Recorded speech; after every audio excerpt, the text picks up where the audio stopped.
hear a student called Joanna telling her friend about an arts festival, which is being held in the city where they are studying.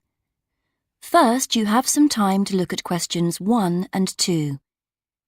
You will see that there is also an example which has been done for you.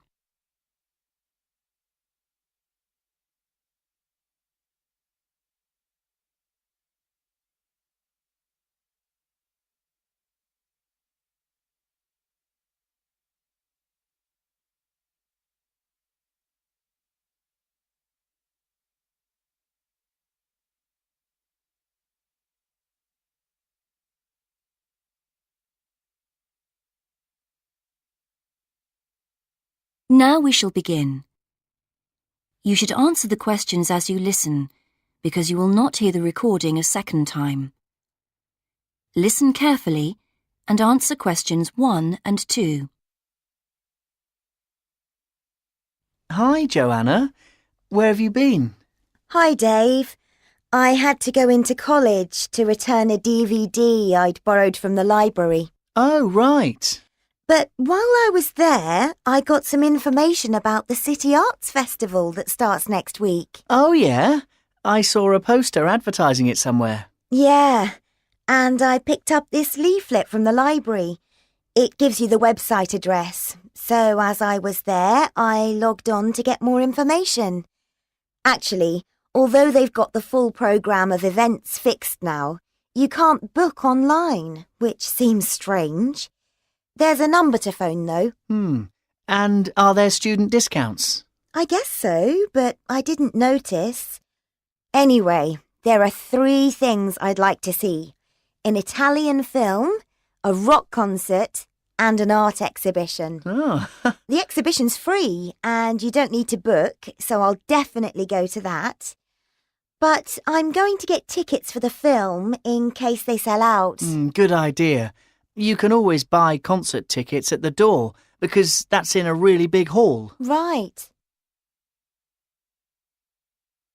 Before you listen to the rest of the conversation, you have some time to read questions 3 to 10.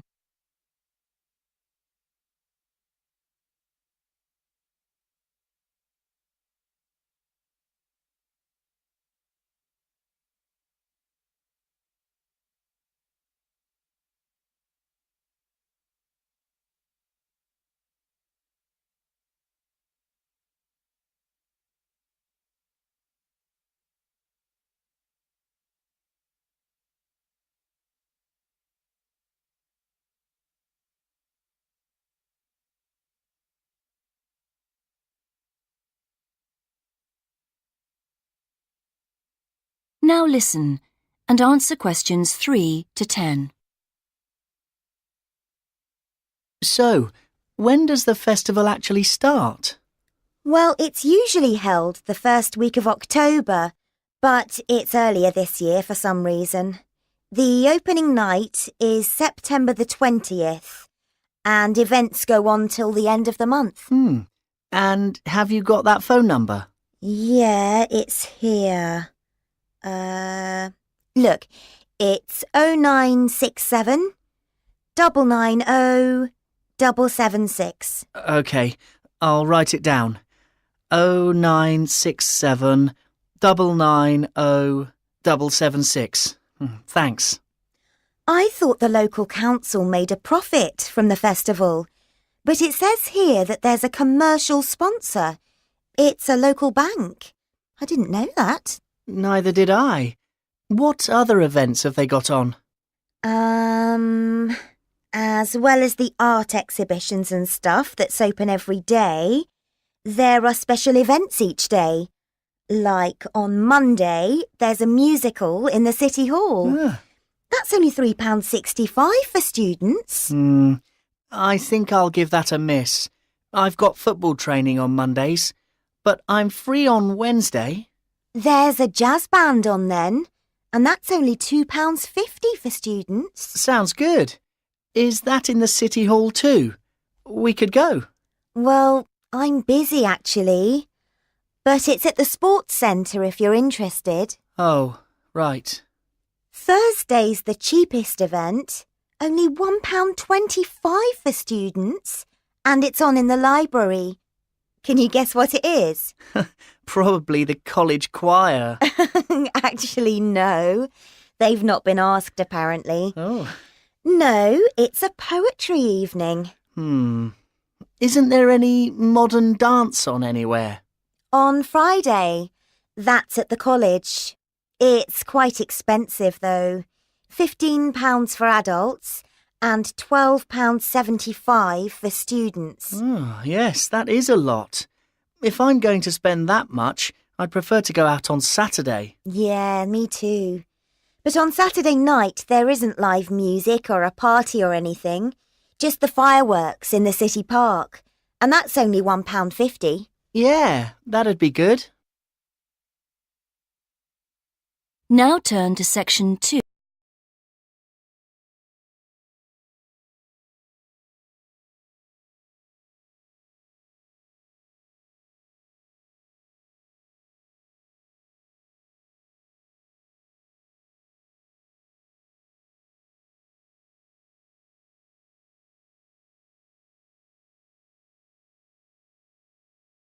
Section 2.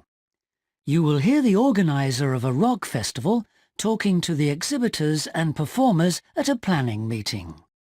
First, you have some time to look at questions 11 to 17 on page 3.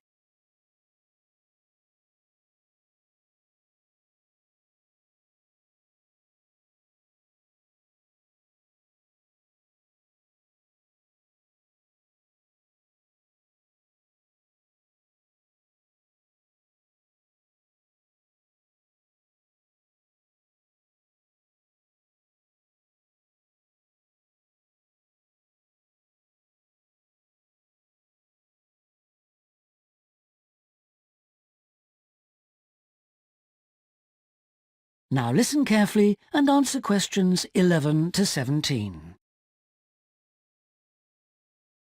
Good evening, everyone.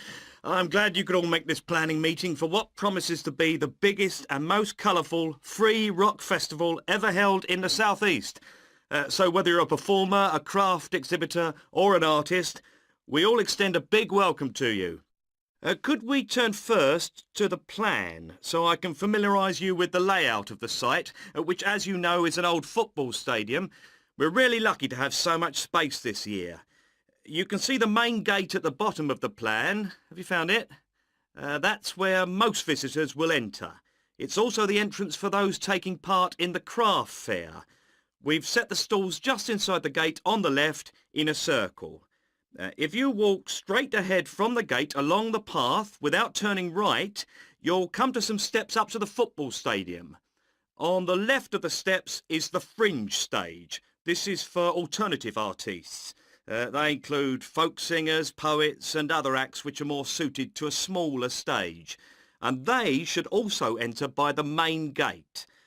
On the opposite side of the steps is a restaurant, and adjoining that is the main festival information point.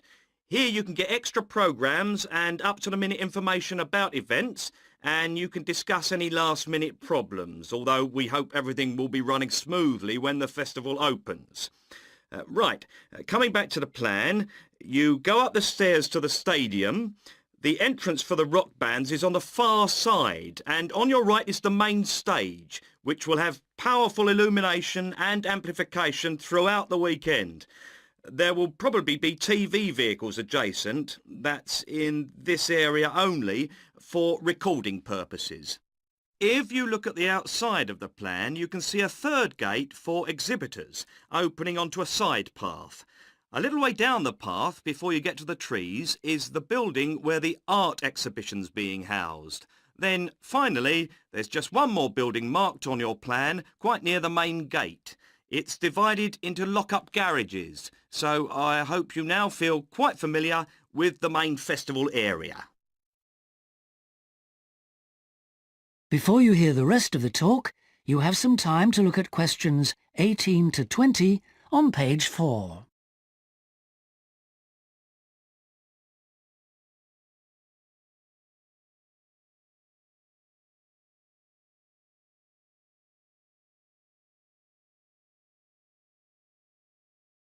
Now listen and answer questions 18 to 20.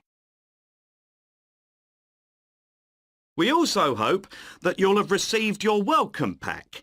In it you should find 2 parking tickets for yourself and anyone assisting you, an armband to indicate that you are an official visitor, one of our brilliant yellow badges with the new festival logo, a festival programme and several sheets of information that we'd ask you to study carefully before the event.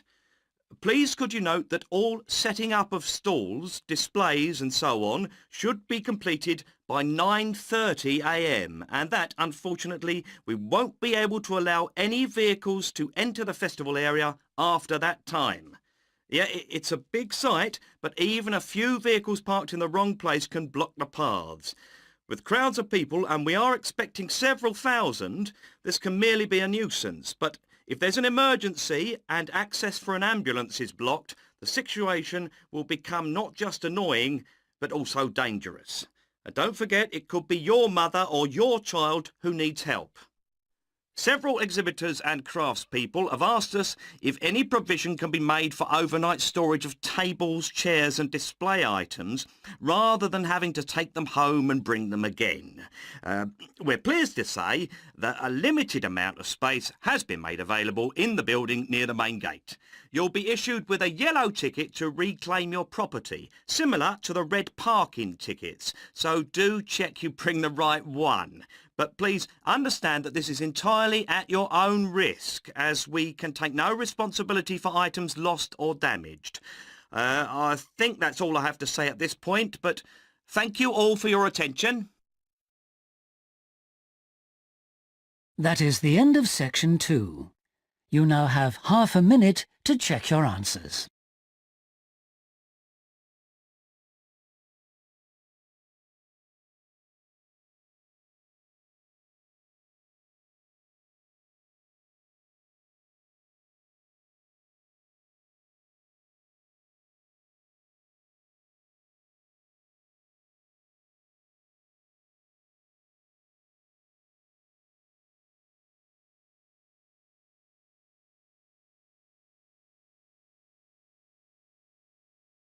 Now turn to section 3. Section 3. You will hear a conversation between a professor and a student talking about taking a course. First, you have some time to look at questions 21 to 25.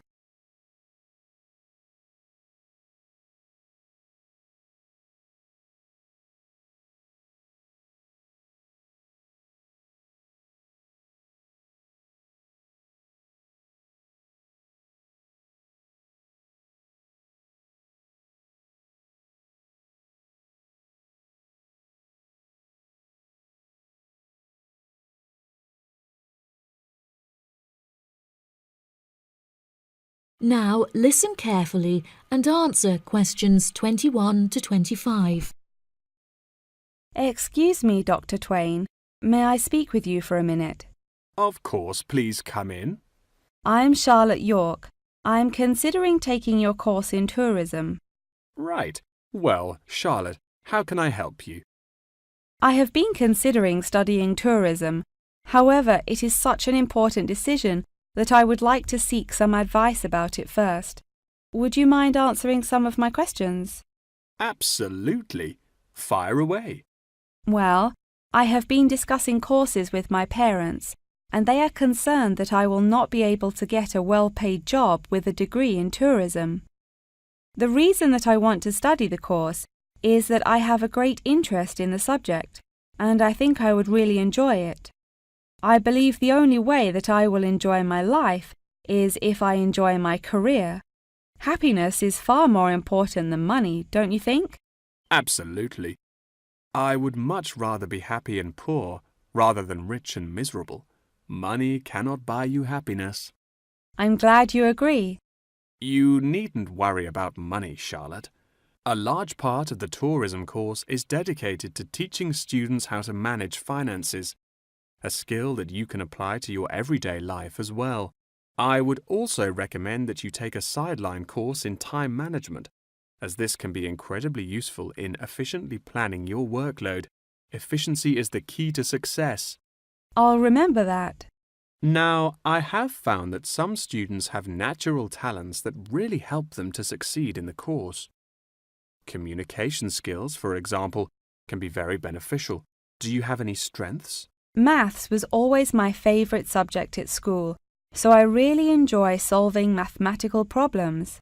However, I find statistics quite difficult.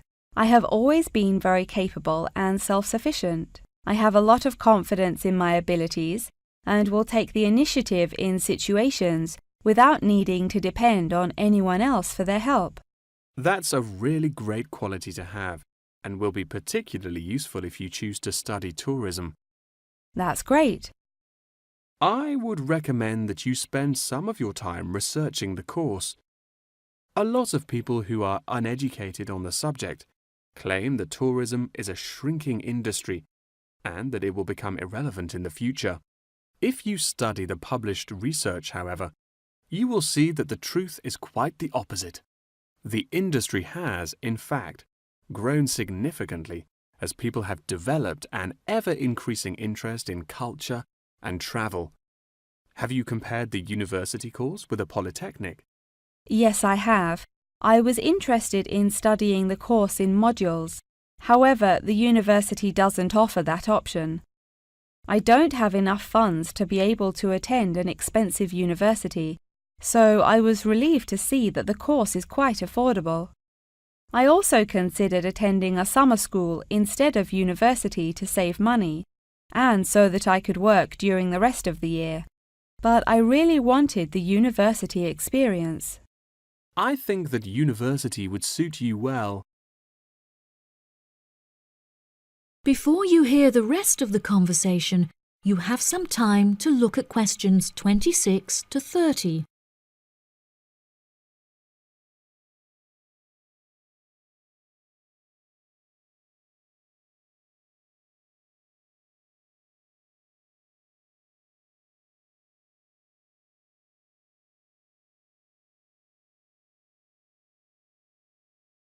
Now listen and answer questions 26 to 30. Now, what about the courses? Are you interested in any of the other subjects on offer? I have looked at a few. I was interested in travel and business as it sounds similar to tourism. That is really worth learning. However, be aware that it is difficult and will demand a lot of your time. Okay, that's good to know. You might find that Japanese is an interesting course and it will teach you valuable skills in speaking the language. Personally, it's not bad and could be of some help, but not that much. Okay, Japanese. Got that. What about medical care? Well, if you have time, the course will teach you a lot about curing diseases and illnesses or dealing with injuries outside, although it's not essential. So, okay, if it's useful, I'll take it. If you enjoy using technology and are worried about fulfilling the entry requirements, computing is very relaxed about the skills that applicants must possess. I'm terrible with computers, so I'm not sure that I would enjoy that course. How about public relations? Yes, I would recommend that course.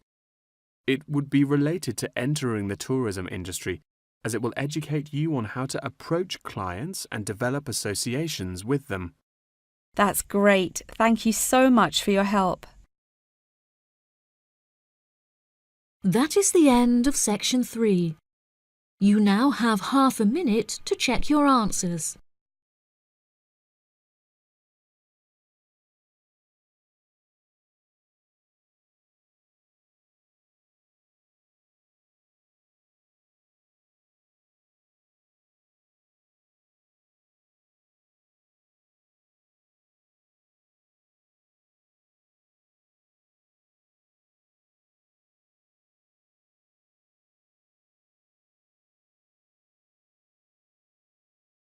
Section 4. You'll hear a talk on the subject of green buildings and skyscrapers.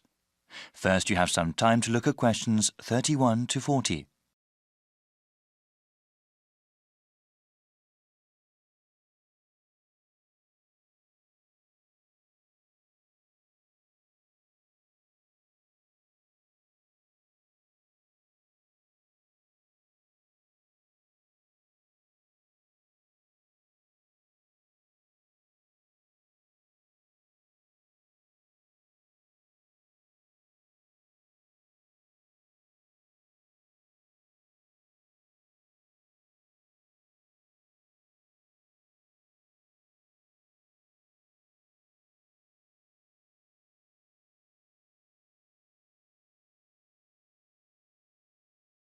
Now listen carefully and answer questions 31 to 40. Good morning, everyone. Today I am here to talk about the construction of green buildings. Given the current state of the global environment, new types of architecture, design and construction techniques are absolutely necessary. My brief lecture today will cover two topics: what qualifies a building to receive a green certification, and also how widespread such sustainable buildings currently are. There is a growing demand for so-called green buildings. Government agencies and corporations around the world understand that sustainable workplaces are quite cost-effective in the long run. Though initial outlays for construction are usually more expensive, the savings in maintenance and energy costs make up for it. Here at the Ministry of Environmental Stewardship, we have created a detailed set of requirements that a building must pass in order to be certified as green. For buildings that have already been constructed, we offer two levels of certification, bronze and silver, depending on the number of guidelines implemented. These include reducing or recycling waste products, as well as installing efficient heating and cooling systems. For a gold certification, a building must have had sustainable and environmentally friendly practices from the beginning of its construction. Measures such as using local materials, wood grown from well-managed forests, or reducing the use of toxic chemicals all contribute toward this prestigious distinction. It's pleasing to see how mainstream going green is now. Here at the Ministry, however, we know and understand that this cannot be just some passing fad. We created these guidelines so that institutions could not merely greenwash their buildings, claiming that they are environmentally friendly when in fact they aren't.